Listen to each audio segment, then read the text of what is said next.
Iran की राजधानी Tehran में हमास लीडर इस्माइल हानिया की हत्या के बाद इजराइल और ईरान के बीच जबरदस्त तनाव बढ़ा हुआ है।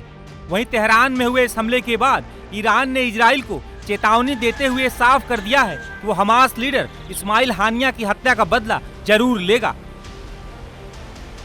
मीडिया रिपोर्ट्स के मुताबिक ईरान हमले के लिए लेबनान, सीरिया, इराक या फिर यमन की धरती का इस्तेमाल कर सकता है।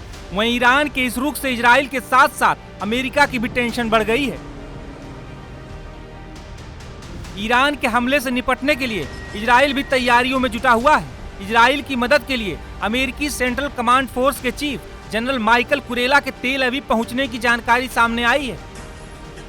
ईरानी रॉकेट्स के हमले से इजराइल को बचाने के लिए अमेरिका ने मिडिल ईस्ट में अपने हथियारों की तैनाती भी बढ़ा दी है। गौरतलब है कि अमेरिका ने ईरानी हमले से निपटने के लिए एक बार फिर उसी तरह का गठबंधन बनाया है जैसा इस साल बीते अप्रैल में बनाया था। दरअसल इसी साल अप्रैल में ईरान ने इजराइल पर मिसाइलों और ड्रोन से हमले किए थे। हालांकि अमेरिका ने अपने सहयोगी देशों के साथ मिलकर ईरानी हमले को काफी हद तक नाकाम कर दिया था। ईरान के इस हमले का असर इजराइल में लगभग ना के बराबर हुआ था।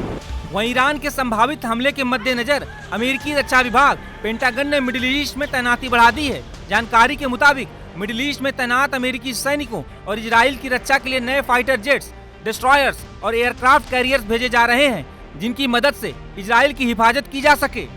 वहीं इस्माइल हानिया की तेहरान में हत्या के बाद IRGC के बयान में कहा गया है कि तेहरान में हमास नेता पर हमला इजराइल ने ही करवाया है और इस हमले में अमेरिका ने भी इजराइल की मदद की है।